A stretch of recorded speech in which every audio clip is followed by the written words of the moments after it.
দোতলা থেকে টেনে হেসড়ে আসিয়ারে নামাইছে, নামায় উলঙ্গ করছে, জোরে করে নাউজুবিল্লাহ করে হাজার হাজার মানুষের সামনে আসিয়াকে অপমান করে ফেরাউন দোতলায় বসে থাকে, গ্লাস দিয়া তাকায়, জানালা দিয়া ডাক দিয়া গো ম্যাডাম এখনো সময় আছে, আমার একবার রব্বে আলা বলেন। মুসার রব্বে মানুষের অসুবিধা নাই, এটা রব্বে আসগর, এটা ছোট রব। আনা রব্বুকুমুল আলা, আমি তোমাদের বড় রব। রব্বে আলা একবার বলেন ছেড়ে দিব।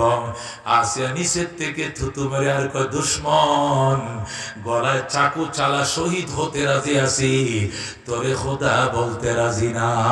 আল্লাহু আকবার। ইমানের অগ্নি পরীক্ষা ছাড়া জান্নাত পাইবা না মুসলমান। জেল দিলে দাম কমে না, জেল গেলে দাম কমে না। ইউসুফ নবী বিনা দোষে 7 বছর জেল খাটছে, ঠিক কিনা? আমার নবী বিনা দোষে 3 বছর জেল খাটছে, অসুবিধা নাই। দাম বাড়ে দাম কমে না, কথা বল ঠিক কিনা? হযরতে আসিয়া দায়িত্বহীন ভাষায় যখন প্রতিবাদ করলো, ফেরাউন কয় হামন এদিকে আসো, আসল ডিউটি শুরু করে তো ফেরাক লাগাও। 2টে হাত টান দিয়া 2 গাছের সাথে ফেরাক লাগাইছে, 2টে পা টান দিয়া 2 গাছের সাথে ফেরাক লাগাইছে। লজ্জাস্থানের মধ্যেও ফেরাক, জোরে করে নাউজুবিল্লাহ। হযরত আসিয়া কান্দে, আল্লাহ তুমি ছায়া ছায়া নি তামাশা দেখো, তোমার প্রেমের পরীক্ষা দিচ্ছি গো মনিব, পরীক্ষায় তুমি আমার উত্তীর্ণ বানাও। আল্লাহু আকবার। হযরতে আসিয়া বলে, আল্লাহ আল্লাহ আমি তো পরীক্ষায় উত্তীর্ণ হওয়ার জন্য 100% প্রস্তুত, তুমি আমার সাহায্য করিও। আয় আল্লাহ, হযরতে ইব্রাহিমকে নমরুদ যখন আগুনে পাঠাইছিল, তুমি তো তার সান্ত্বনা দিয়েছিলাম। ইউসুফ রে তার বাইরা যখন কুয়ায় ফালায়, তুমি তো সান্ত্বনা দিয়েছিলাম। আজকে আমার ফাঁসির কাস্টে ঝুলাইছে, তুমি আমারে সান্ত্বনা দাও। হযরতে আসিয়া বিলবিলায় কান্দে, আল্লাহর সাহায্য চায়।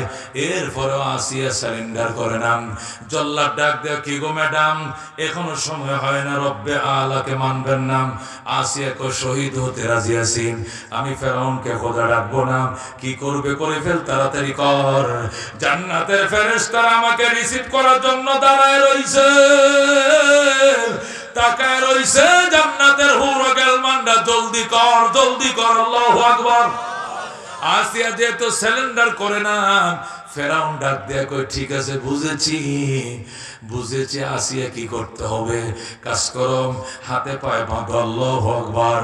ডেক্সি বসাও, কেরাসিন ডালো, নিচ দিয়ে জাল দিতে থাকো। তেলগুলো যখন বাতের মতো টকবক করে উতলাইতে থাকবেন, জল্লাদ বাহিনীকে বলো চাকু নিয়ে আসার জন্য। হাতে পায়ের গোশতগুলো কেটে কেটে তেলের মধ্যে ভুনা করা লাগবে। চোখের সামনে যখন নিজের শরীরের মাংসগুলো তেলের মধ্যে ভুনা হবে, দেখবেন রব্বে আলা কারে তখন বুঝবেন। সাথে সাথে হামান জল্লাদ বাহিনী ডাকাইছে, ডাকায় পিতলের ডেক বসায় দিছে, জাল দেওয়া শুরু হয়েছে, কেরাসিন ঢালছে, তেল ভাতের মতো বগলাইতেছে। ইতিমধ্যে জল্লাদ বাহিনী এসে চাকু দাঁড়ায়, ভালো দিয়া চাকু ঘষে আর কয় ম্যাডাম কি করবো জানুননি? কি করবি? আপনার হাতের গোশতগুলো মাংসগুলো কেটে এ তেলের মধ্যে বোনা করবো। আসিয়া কো দেরি করিস না, আমি শহীদ হতে চাই। জান্নাতের হুর গেলমানরা ছায়া রইছে, জলদি কর শহীদ বানা, আমি জান্নাতে চলে যাই। আল্লাহু আকবার। ও মুসলমান, জান্নাতে যাওয়ার জন্য বেকুল হয়ে গেছে আসিয়া। জল্লাদ বাহিনী এসে ফুস মারছে, যেই মাত্র ফুস মারছে, আল্লাহ কি কবি ক বান্দি, ইব্রাহিমের সঙ্গে যেমনি কথা বলছে তোমার কথাও শুনতে চায়। আল্লাহু আকবার। হযরতে আসিয়া আর দেরি নাই, বায়না ধরে ফেলছে, আল্লাহ কঠিন পরীক্ষা দিয়ে আমি শাহাদাতের মর্যাদা নিচ্ছি।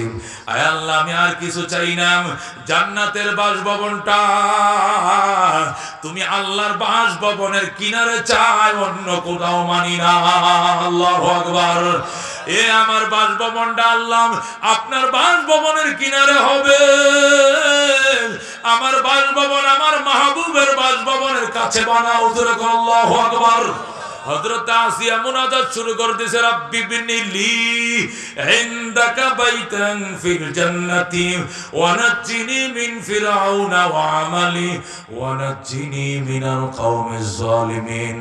আল্লাহু আকবার। হযরত আসিয়া চোখের পানি রাখতে পারে নাই, ডাক দেয়া রাব্বি বিনিলি ইনদাকা বাইতান ফিল জান্নাহ, আয় আল্লাহ তোমার একদম কিনারে আমার জন্য প্রাসাদ বানাও, তোমার প্রাসাদটার কিনারে আমার প্রাসাদ বানাও। ওয়া নাজ্জিনি মিন ফিরআউনা ওয়া আমালি, আমার ফিরআউন থেকে বাঁচাও, তার অত্যাচার থেকে বাঁচাও। ওয়া নাজ্জিনি মিনাল কওমিজ জালিমিন, এবং এই জালেম জাতির অত্যাচার থেকে আমারে রক্ষা করো। সুবহানাল্লাহ। এই বলে যখন আসিয়া মুনাজাত শুরু করে দিল, রে মুসলমান, যেই মাত্র আসিয়া মুনাজাত শুরু করে দিয়েছেন, আল্লাহ ডাক দেয়া গো জিবরাইল, আসিয়ার যায় গো, আসিয়ার জান্নাত আমি বানায় ফলাইছি, আমার বাসভবনের কিনারে তার বাসভবন বানাইছি। আল্লাহু আকবার।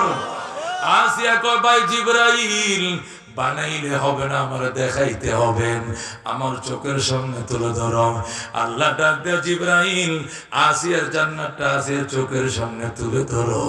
সাথে সাথে জিবরাইল আমিন আসিয়ার জান্নাত আসিয়ার চোখের সামনে তুলে ধরেছে। আল্লাহু আকবার। হযরত আসিয়া জান্নাতের খেলায় পড়ে যায়, আসিয়া জান্নাতের তামাশার মধ্যে পড়ে যায়। দুনিয়াতে তার হাত কাটে না, পাও কাটে না, ঘুষ মারে না, ফুস মারে না, মাংস কাটে, এই ব্যাপারে আসিয়া কোনো কিছুই বলতে পারে না। আল্লাহু আকবার। ওরে বন্ধু, এর কই ঈমান, ঈমানের ক্ষেত্রে রেফারেন্স না। ঈমান যদি তোমার কাছে থাকে, গোবর টালে পদ্ম ফুল, আল্লাহ ভিআইপি সিআইপি জান্নাত দিবেন। আর যদি ঈমান না থাকে, রেহাই নাই। শুধু ঈমানের দোহাই দিলে চলবে না, আমলের ময়দানে প্রতিযোগিতা হতে হতে হবে। কথা ঠিক না বেঠে? ইন্নাল্লাযীনা আমানু, আল্লাহ কো যারা ঈমান এনেছে, আমিলুস সালিহাত, এবং সৎ কর্ম করেছেন। সৎ কর্ম লাগবে মুসলমান।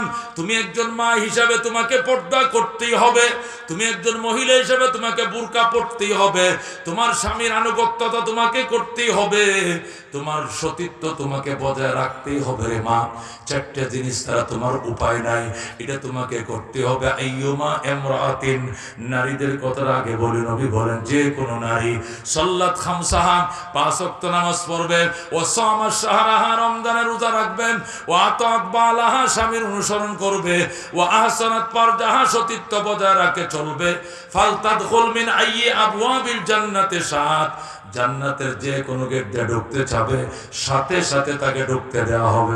সুবহানাল্লাহ।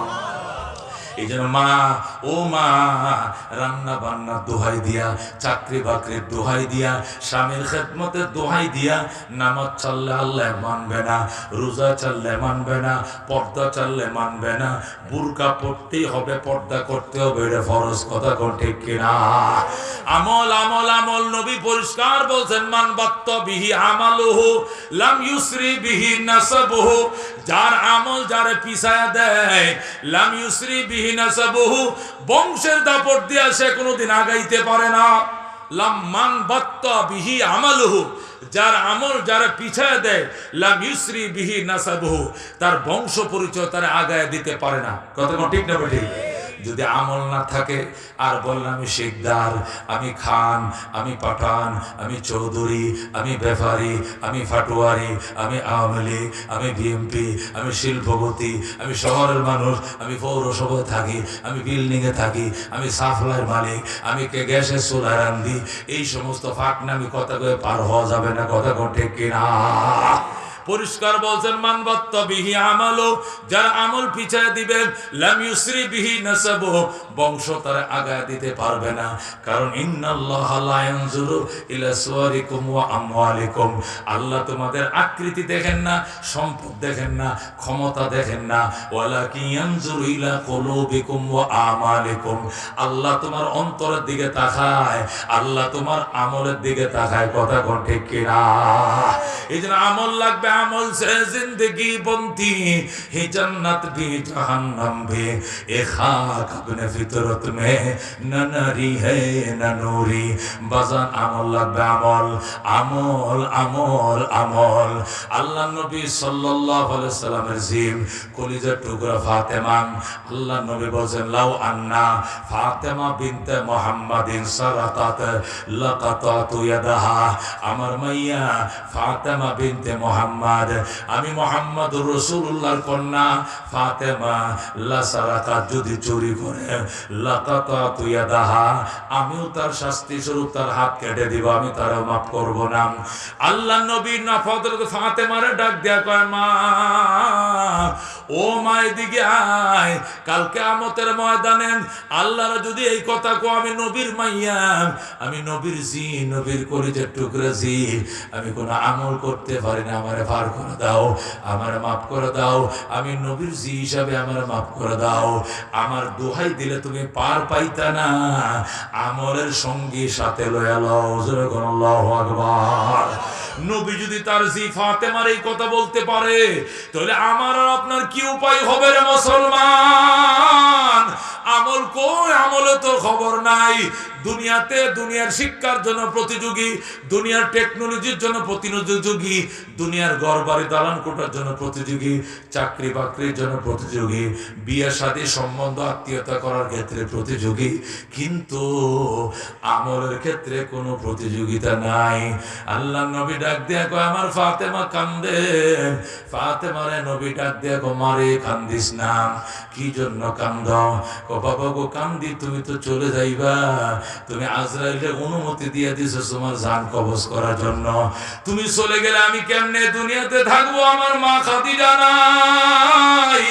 আমার ভাই না আমার বোন না আমি কেমনে থাকবো নবী কয় মা 6টা মাস একটু দেরি কর 6 মাসের মাথা আমার সাথে তোর দেখা হয়ে যাবে 6 মাস পর্যন্ত হযরত ফাতেমা ধৈর্য ধারণ করছে 6 মাস যেদিন কমপ্লিট হইছে গো রাত্রি বেলা ফাতেমার গায়ে জ্বর আইসে গেছে হযরত আলীকে ফাতেমা গলার মাঝে ধরছে ফাঁসা দিয়া দূরের স্বামীকে বুকের সাথে মিশাই কই স্বামী গো জীবনের শেষ আদর বাসনা করে গেলাম জীবনের শেষবারের মতো আমার বুকটা তোমার বুকের সাথে মিশাইলাম তোমার গালে আমি চুমু খাইলাম তুমি আমারে চুমু দাও এই বলে ফাতেমা বিদায় লয় আলী ডাক দেখো ফাতেমা কি হইছে শুনি ফাতেমা কয় আমার আব্বা যেদিন ইন্তেকাল করছিলেন ওই দিন আমি অনেক কান্নাকাটি করছিলাম তখন আমার বাবা কইছিল ফাতেমা রে 6টা মাস ধৈর্য ধারণ কর আমার মৃত্যুর 6 মাসের মাথা আমার সাথে তোর দেখা হয়ে যাবে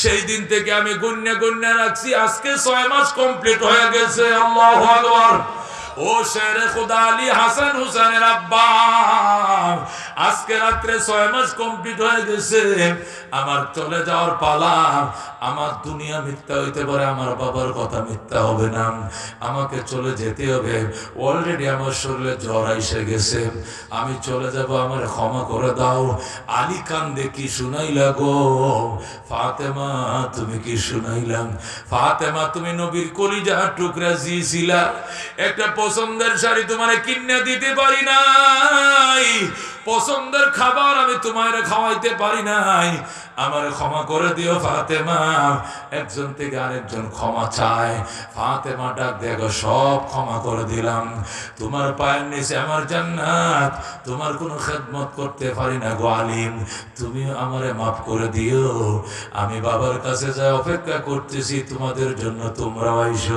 আল্লাহু আকবার এই বলে হযরতে ফাতেমা বিদায় নিলেন ও বন্ধু বিদায়ের মুহূর্তে ফাতেমা ডাক দেখো আলী আমার একটা কথা শুনবানি কই কি কথা মানবানি কও মানবো ইনশাআল্লাহ বললাম কয় আলী গো আমি তো আজকে রাত্রেই মারা যাব আমার বাবার ভবিষ্যৎবাণী আমি আজকে রাত পোয়ানোর সময় আমি পাবো না মারা যাব আমি মারা গেলে আমার মৃত্যুর সংবাদ মদিনায় কাউকে দিও না কাউরে জানায় না আবু বকর ওমর যেন আমার মৃত্যুর সংবাদ না জানেন মদিনার একটা পাখিও যেন না জানে আমি মারা গেছি গো তুমি জানছো, তোমার হাসান হুসেন জানবেন, আর কেউ জানানোর দরকার নাই।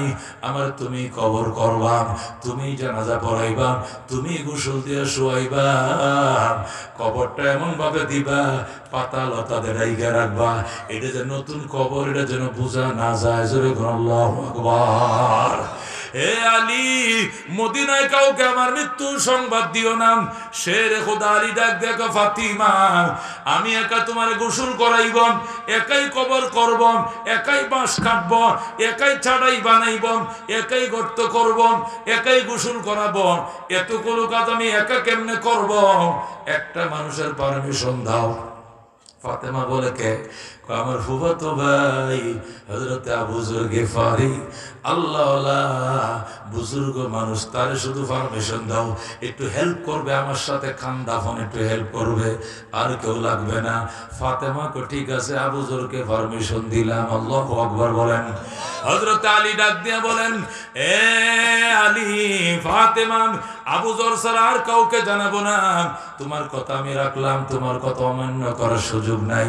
তুমি নবীর কলিজার টুকরা জি ফাতেমা, তুমি জান্নাতের রমণীদের সর্দার।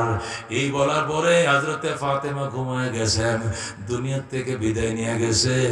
হযরত আলী হাসান হোসেন রে ঘুমতে উঠায় কয়, বাবা কান্দিস না রে, তোর আম্মা তোর নানা ভাইয়ের কাছে চলে গেছে, আমরাও যাব বাবা, তোমরাও যাইবা, আমরাও যাব, কাইদো না, তোমার আম্মু তোমার নানা ভাইয়ের কাছে চলে গেছেন, তোমরা এখানে বসো, আমি আবু যরকে ডেকে আনি। মদিনায় কাউকে জানানো নিষেধ, কাউকে জানানো যাবে না, তোমরা বসো, আমি আবু যরকে ডেকে নিয়ে আসি। হযরত আলী আবু যর গিফারিরে ডেকে আনছেন, আইনে কো আবু যর গিফারি, হযরতে ফাতেমা দুনিয়াতে বিদায় নিছেন, দুনিয়ার মানুষকে বলা নিষেধ করে গেছেন, এই জন্য কাউকে বলা যাবে না, শুধু তোমার অনুমতি নিয়ে আসছে, তোমাকে বলা যাবে। হে আবু যর গিফারি, কোদাল নিয়ে যাও, গোরস্থানে যাও। হে আবু যর গিফারি, কোদাল আসতে মারিস, পাথরের উপরে আঘাত লাগলে, পাথরে যদি আঘাত লাগে শব্দ হয়, মদিনার মানুষের ঘুম ভেঙ্গে যাইব, মানুষ জান্না ফালাইব কার কবর হইতেছেন, কেউ যেন না জানে, আস্তে করে কোদাল মারবাম। বাতি জ্বালাইও না, বাতি জ্বালাইলে মানুষ জানবে মদিনার গুরুস্থানে কে গো এত রাত্রে কার কবর হইতেছেন, এটা মানুষ জান্না ফালাইব, ওই জন্য বাতিও নেওয়া যাবে না, একা একা যাইবা। আবু যর কো আমি পারতাম না, আমার ভয় লাগে, এই বকি গুরুস্থানে একা একা নিশিরাত্রে কেমনে যাইতাম। আলী কয়, যারে আবু যর গিফারি যা, যতটুক আলোর প্রয়োজন আল্লাহ সেখানে কুদরতি আলো তোর দিবে। আল্লাহু আকবার। যদি তোর সাথীর প্রয়োজন আল্লাহ দিবেন, কে আমার সাথী হবে? কয়, কবর যখন খুঁড়বি, কবরের সাথে কথা বলবি, কবর তোর সকল প্রশ্নের জবাব দিবে। আল্লাহু আকবার। আবু যর গিফারি কয়, কবর কথা কয়, এই কথা তো আমি জীবনেও শুনি না, আজকে শুনলাম, কবর অনেক কথা কয়। আলী কয়, অন্য কবর না কইলেও ফাতেমার কবর কথা তুই বলবি। আল্লাহু আকবার। যা যা কবর খনন করতে যা। আবু যর গিফারি কবরস্থানে যাইয়া যখন কূপ দিছে, ও কবর থেকে নূরের ঝলক বের হইতেছে, পুরা কবর আলোকিত হয়ে যায়। আল্লাহু আকবার। কবরের যতটুকু আলোর দরকার এতটুকু আলো ছড়িয়ে গিয়েছে। আবু যর গিফারি একে কোদাল করে মাটি উঠায়, আর কবরের সাথে কথা, কবরে তুই বড় ভাগ্যবান, তোর গর্বে নবী নন্দিনী আসতেছে রে কবর, এই কবর তুই বেয়াদবি করিস না, কবর সাবধান, বেয়াদবি করিস না। আল্লাহর হাবিবের কলিজার টুকরা জি নবী নন্দিনী ফাতেমা আইতেছে কবর, উনি জান্নাতের নারীদের সর্দারণী হবেন, উনার সাথে বেয়াদবি করা যাবে না রে কবর। কবর কোনো জবাব দেয় না। আবু যর কবর জবাব দেসনি কেন? হযরতে শেরে খোদা আলীর স্ত্রী আইতেছেন, কবর কোনো জবাব দেয় না। কিরে কবর উত্তর দেশ না কেন?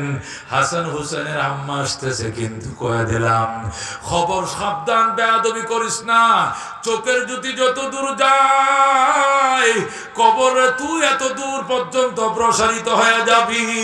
আল্লাহু আকবার। কবর রে, এ কবর, খাদিজাতুল কুবরার কনিষ্ঠ কন্যা আইতেছে, কাসেম এবং আব্দুল্লাহর ছোট বোন আসতেছে। খবর, সাবধান, বেয়াদবি করিস না, এই বলে আবু যর চিল্লাইতেছেন। আল্লাহু আকবার। এবার কবর ডাক, দেখো মালিক, জবান খুলে দাও, আমি আবু যরের সকল প্রশ্নের উত্তর দিয়ে দেই। আল্লাহু আকবার। আল্লাহ কবরের জবান খুলে দিয়েছে। আল্লাহু আকবার। কবর ডাক দেখো, আবু যর গেফারি, ওরে আবু যর গেফারি শোন, আমি ফাতেমা চিনি না, আমি হাসান হুসেনের আম্মা চিনি না, আমি শের খোদা আলীর স্ত্রী চিনি না, আমি তাহের তৈয়বের ছোট বোন চিনি না, খাদিজার কনিষ্ঠ কন্যা চিনি না, আমি নবী নন্দিনী চিনি না, আমি চিনি ঈমান এবং আমল। আল্লাহু আকবার। अमल से जिंदगी बनती है, जन्नत भी जहन्नम भी, ए खाक अपने फितरत में न नारी है न नूरी। আমল দ্বারা জীবন গঠিত রে বন্ধু, আমল দ্বারা জীবন গঠিত হয়। নেক আমলের কারণে মানুষ জান্নাত পায়, বদ আমলের কারণে মানুষ জাহান্নামে যায় রে বন্ধু। এই জন্য শয়তানের দুঃখায় ভরে আমল বাদ দিলে চলবে না। কবর ডাক ডাক, আবু যর, ও আবু যর গেফারি শোনো, ফাতেমার আমি চিনি, নবীর জিরে জানি, হাসান হুসেনের মা এটা আমি জানি, আলীর স্ত্রী এটা আমি জানি, কিন্তু এটা আসল পরিচয় নয়। আসল পরিচয় ইমানদার আমলওয়ালি বান্দি। জোরে বলো আল্লাহু আকবার। এই জন্য নবী বলছেন, ফাতিমা, কঠিন ময়দানে হাসরে আমি নবীর জি লাগি, নবীর জি লাগি পার করে দাও। এই বলে রেহাই পাইতা না, আমলের সামান সাথে জোগাড় করো গো। আল্লাহ নবীর কাছে ফাতেমা যায়, গো বাবা গো, ও গো আমার আব্বা জান, কুয়া থেকে পানি উঠাইতে উঠাইতে হাতের মাঝে টুয়া পইরে গেছে, ঘষা খায় বুকের মধ্যে দাগ পড়ে গেছে রে আব্বা জান, একটা গোলাম কিনে দাও, একটা বান্দি কিনে দাও, যাতে আমার কাছে সহযোগিতা করেন। আল্লাহ নবী ডাক, দেখো মা, কষ্ট হলো নিজের কাজ নিজে করো রে মা, এই সবটুকু তুমি পাইয়া যাইবারে মা। সারাদিনের ক্লান্তি, সারাদিনের গ্লানি কেটে যাইবেন। প্রত্যেক নামাজের পরে সুবহানাল্লাহ 33 বার, আলহামদুলিল্লাহ 33 বার, আল্লাহু আকবার 34 বার। এই তাসবিহগুলো তোমার নামে দিলাম, তাসবিহে ফাতেমি, এটা কিয়ামত পর্যন্ত তোমার নামে দিয়ে দিলাম রে মা। এগুলোর উপরে আমল করিও, নিজের কাজ নিজে কইরো। গোলাম কাটায় বেতন দিয়া সৎ আমল করে যে সব পাইতা, তার চেয়ে হাজার হাজার গুণে সব বেশি পাইবা। জোরে বল সুবহানাল্লাহ। এই জন্য বন্ধু গো, আমল আমল আমল আমল ছাড়া রেহাই নাই। আল্লাহ নবী এমন ভাবে নামাজ পড়তো গো, সাহাবায়ে কেরাম পিছনে দাঁড়ায় থাকতে থাকতে থাকতেন, এই পা খাড়া, এই পা মোট নিচে, এইভাবে দাঁড়াইতো, করট পাল্টায় দাঁড়াইতো। নবী রুকুতে যায় না, সাহাবীরা মনে করতো নবী বোধহয় আর রুকুতে যাইতো না, একদম 2 পারা 3 পারা 2.5 পারা করে ফেলাইতো এক রাকাতে। যেরকম আল্লাহু আকবার। নামাজের সালাম ফিরাইলে পাগুলো ফুললে যাইতো। আল্লাহু আকবার। সাহাবীরা কান্দে, ইয়া রাসূলুল্লাহ, কদ গফারাল্লাহু মা তাকাদ্দামা মিন যামবিকা ওয়া মা তাআখার। ওগো আল্লাহর হাবিব, আল্লাহ আপনার আগের পরের সব গুনাহ মাফ করে দিয়েছে, তারপরও কেন গো এত লম্বা লম্বা রাকাত দিয়ে নামাজ পড়েন গো? কেন গো এত লম্বা লম্বা রাকাত দিয়ে নামাজ পড়েন? নবী বলতেন, আফালান আকুনা আবদান শাকুরা। ওরে আমার সাহাবায়ে কেরাম, আল্লাহ যে আমার আগে পরে সব গুনাহ মাফ করে দিল, এই জন্য কি আমি শুকরগুজার বান্দা হব না? আল্লাহর শুকরগুজার বান্দার খাতায় নাম লেখানোর জন্য আমি পরিশ্রম করে দাঁড়ায় থাকি। আল্লাহ যেন এই উসিলায় আমার উম্মতের গুনাহগুলো মাফ করে দেয়। সুবহানাল্লাহ।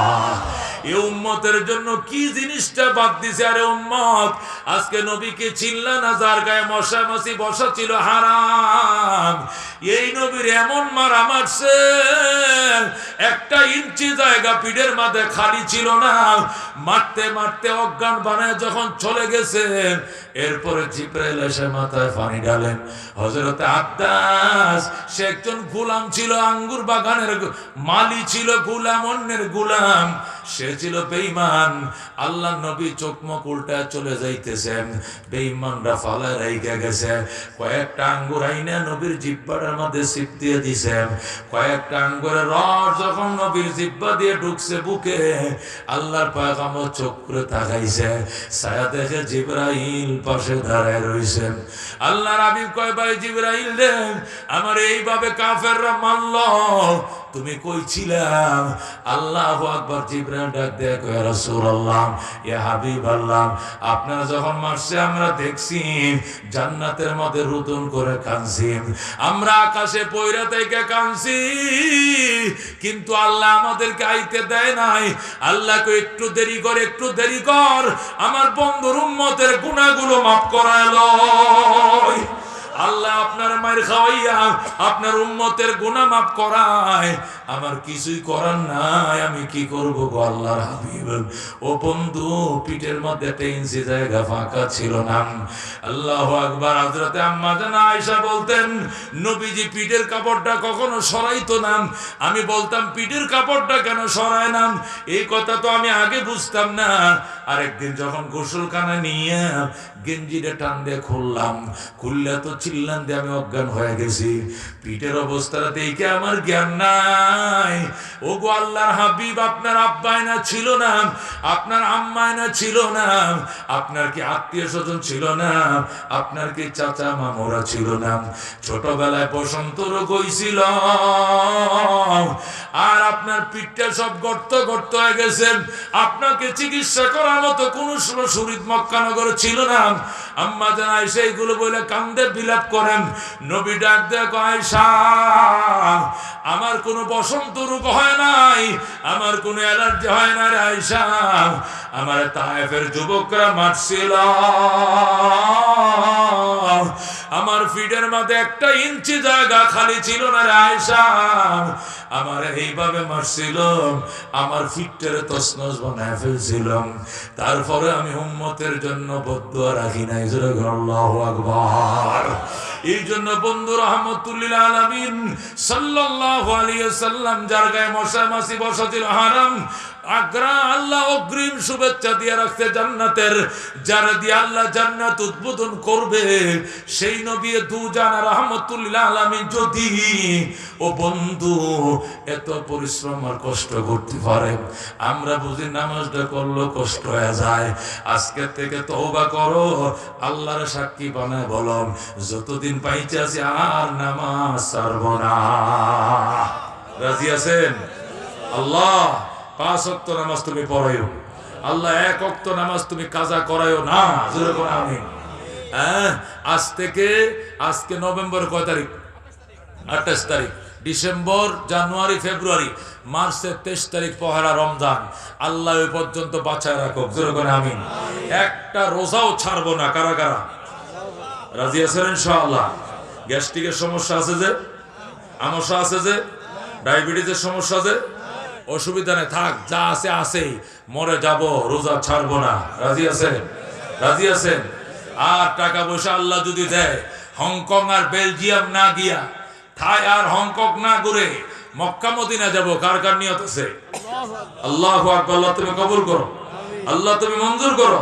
মক্কা মদিনা না দেখাইয়া মরণ দিও না। জোরে কোন আমিন। যেখানে শুনবো আলেম ওলামারা আইছে, কারা আইছে? নবীর ওয়ারিসরা আইছে, কোরআন সুন্নাত থেকে ঈমান এবং আমলের বয়ান শোনায়। যাব, যাবেন ইনশাআল্লাহ? যাবেন ইনশাআল্লাহ? আলেমদেরকে ইজ্জত করবেন। রাজি আছেন ইনশাআল্লাহ? আলেম ওলামা নাই, ইসলাম দুনিয়াতে থাকবে না। কথা বিশ্বাস হয় আপনাদের? ঘটনা শোনায়। আমার এক বড় ভাই কয়েকদিন আগে তাশকন্দ গেল। তাশকন্দ হলো উজবেকিস্তানের রাজধানী। কিসের রাজধানী? উজবেকিস্তানের রাজধানী তাশকন্দ। উজবেকিস্তান মানে কি? ইমাম বুখারীর দেশ। যেরকম আল্লাহু আকবার। বুখারী নয় শুধু, সিয়া সিত্তার মধ্যে খালি মুসলিম শরীফ বাদ দিয়া বাকি 5টা কিতাব সবটাই কোথায়? উজবেকিস্তানে। তিরমিজি উজবেকিস্তানে, নাসাই উজবেকিস্তানে, ইবনে মাজাহ উজবেকিস্তানে, বুখারী শরীফ উজবেকিস্তানে। ও মুসলমান, শুধু মুসলিম বাদ দিলে সিয়াসিত্তার বাকি কিতাবগুলো যে দেশে বানাইছে সেই ইমাম বুখারীর দেশে। আমাদের বুখারী, ইমাম বুখারীর বুখারী শরীফ আমগো